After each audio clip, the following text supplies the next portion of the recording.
There are a lot of reboots or sequels these days, but it's almost always something that no one's asked for. Oh no. Oh no, no, no, no, no. But then there's something like Clone High. I'm an ordinary guy in an ordinary world. Sing an ordinary song. Dude, that was not cool. Not cool. And because of that, I'm only paying you $4. A TV show that is returning after being cancelled nearly 18 years ago, although this time it actually deserves to come back because in my opinion, it's genuinely funny. Go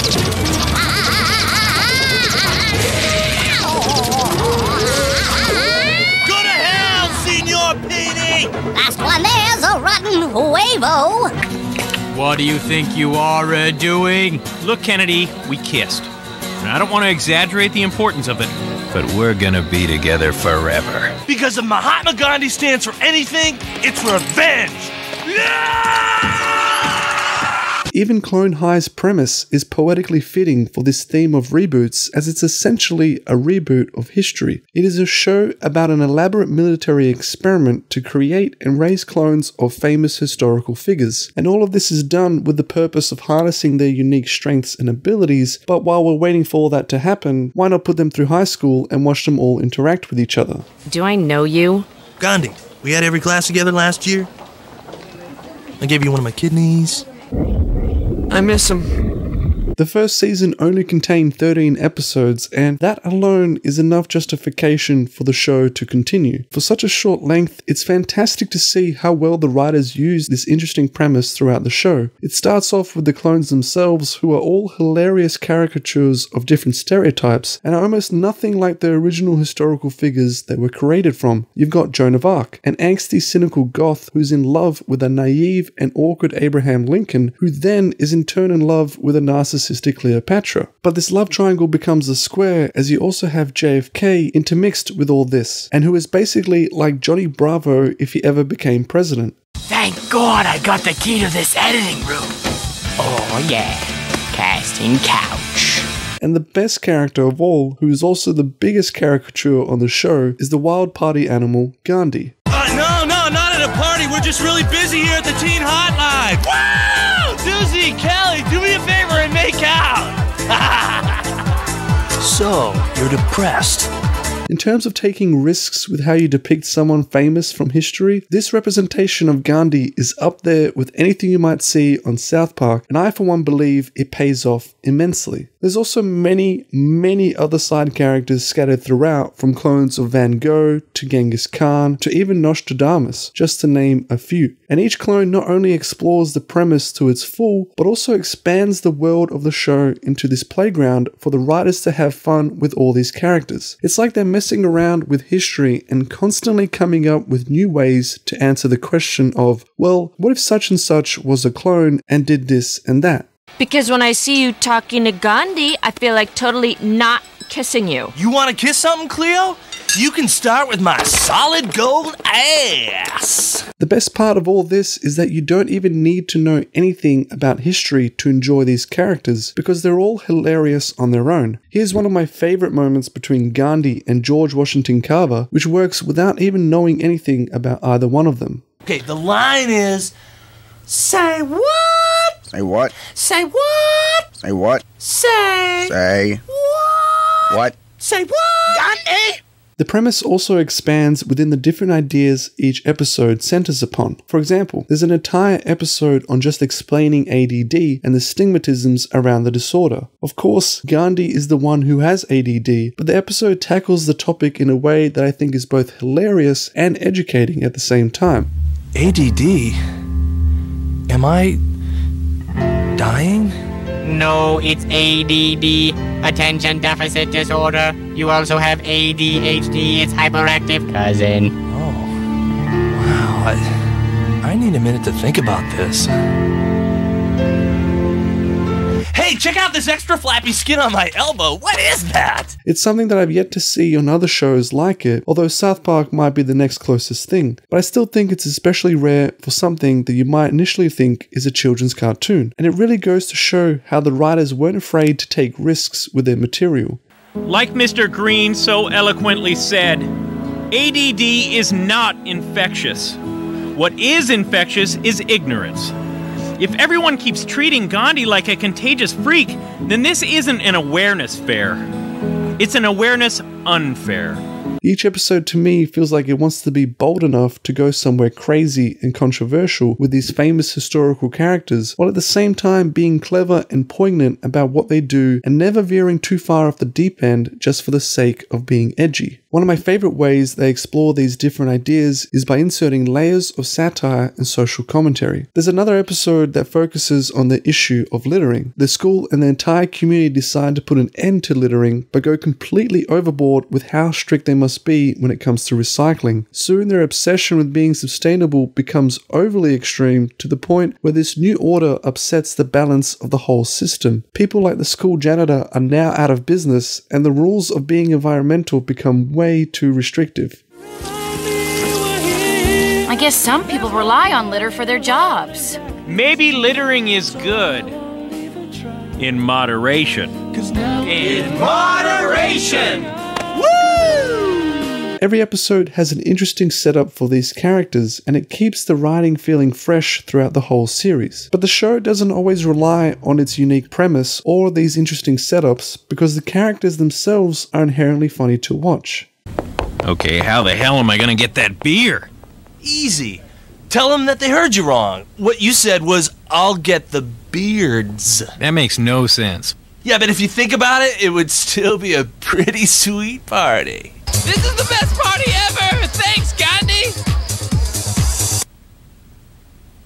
Even if they weren't clones of famous historical figures, each character on the show can carry their own weight when it comes to being someone interesting to watch. One of my favorite characters isn't actually a clone, but is the caregiver who looks after them, Principal Scudworth.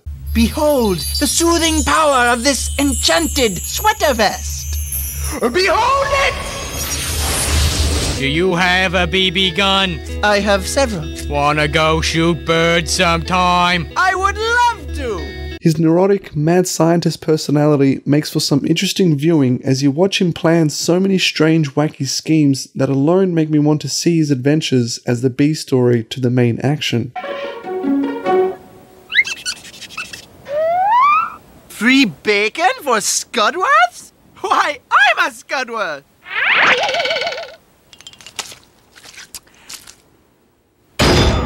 Oh my God! The agony! Nothing could be worse than the pain I feel at this moment! But at least I still have this bacon to enjoy.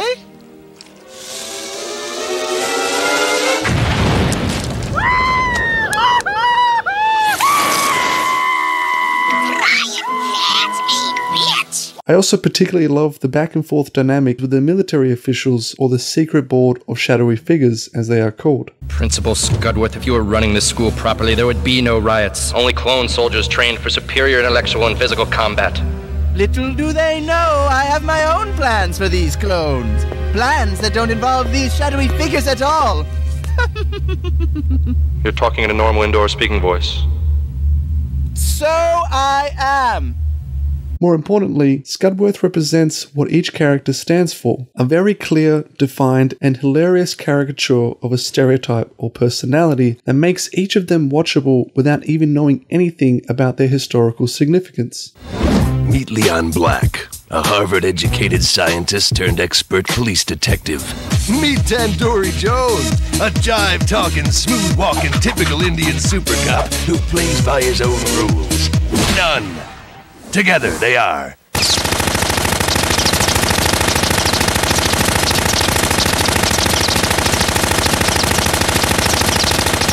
Black and Tan.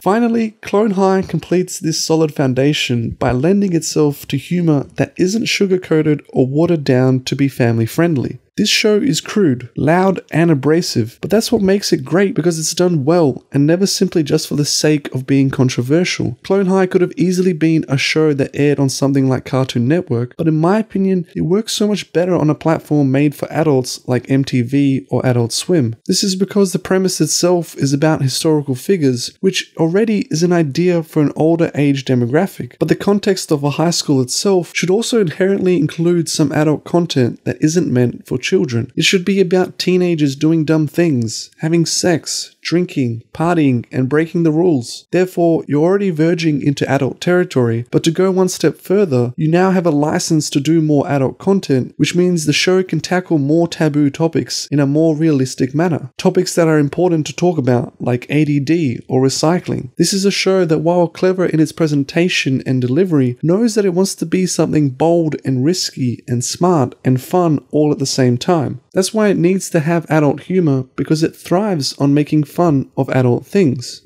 This is a sign, Joan. If you don't express yourself, you'll just keep saying fine when someone asks you how you are. And then one day someone will say, "How are you, Joan?" And you know what your answer will be? There won't be one, because you'll be dead. Clone High takes risks in almost all directions, from its premise, to its ideas, to its characters, and to its humor. And ultimately, it's a big gamble that pays off. The writing is clever and witty, while never going too far down a dark road just for the sake of it. There's a reason behind every line and a purpose to every episode. Like my film, it's everything I've been wadding up in the sad chamber of my heart. And now I'm shooting that wad in 35mm.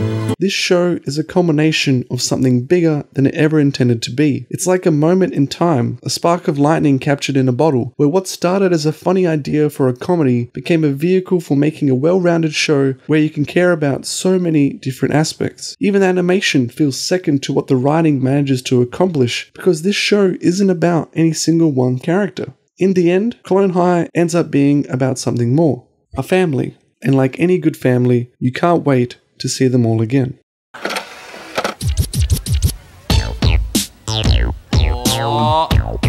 Oh yeah.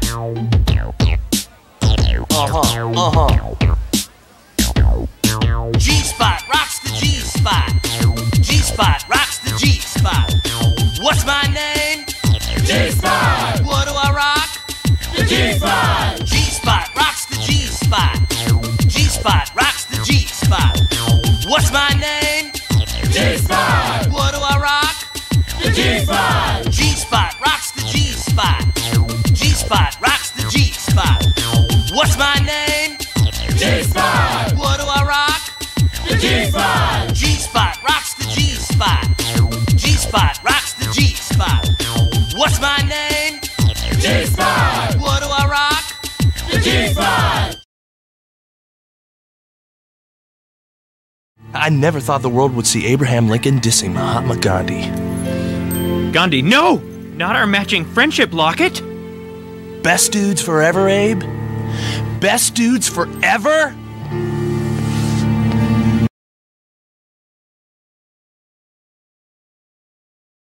Sure, that Joan of Arc is one tasty piece of bitch.